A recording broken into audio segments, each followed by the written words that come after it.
एक बात सुनिए, हमारा उद्देश्य है गंगा को निर्मल रखना, स्वच्छ रखना, और जिस रूप में गंगा अपने उद्गम से निकल रही है उसी रूप में जा।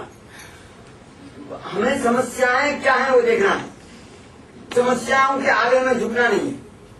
हमारा संकल्प ये होना चाहिए कि हम गंगा को, उसके चाहे वह गंगा हो, चाहे वह भागीरथी हो, चाहे वह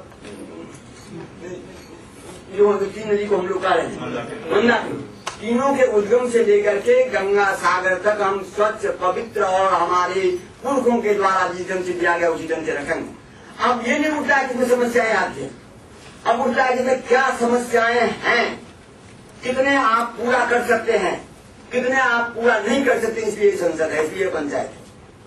जितना आप नहीं कर सकते हैं ये पंचायत करेगी, पंचायत लोगों के बीच में जाएगी और पंचायत आपको देगी अधिकार, जो कहाँ से होगा, अभी तो आपको समय करने का अधिकार है। हम उद्देश्य को अपने पक्ष नहीं भटकाएंगे, उद्देश्य को निर्मल रखेंगे। इस बात को उद्गम से लेकर के गंगा सागर तक गंगा के साथ कोई छेड़छाड़ नहीं। जिस उद्देश्य से गंगा आई है, महाराज जी कहे हैं कि वो मोक्षदायिनी है, उस मोक्षदायिनी के रूप में हम देखना चाहते हैं। मैं पंचायत से आग्रह करता हूँ कि अब पंचायत इस संकल्प ले, उसके बाद सरकार जितना कर सकती है करे, उसके तभी तो भागीदारी है।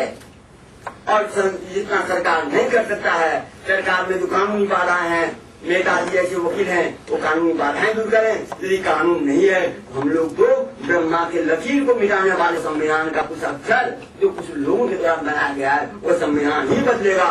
कंद गंगा पवित्र रहेगी, राष्ट्रीय नदी घोषित भी है, उसका सम्मान उसी रूप में देना होगा।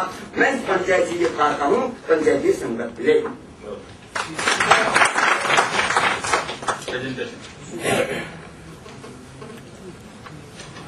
एक बात शंकराचार्य जी, जो अग्रवाल जी ने बात उठाई है उस पर मैं कह दूं कि लोहारी नागपाला पर कभी कभी मुझे ऐसा लगता है कि मैंने खुद कहा है और मैंने मेरे अफसरों को भी कहा है, 1000 करोड़ रुपया क्या ले लो नहीं और आगे चलो।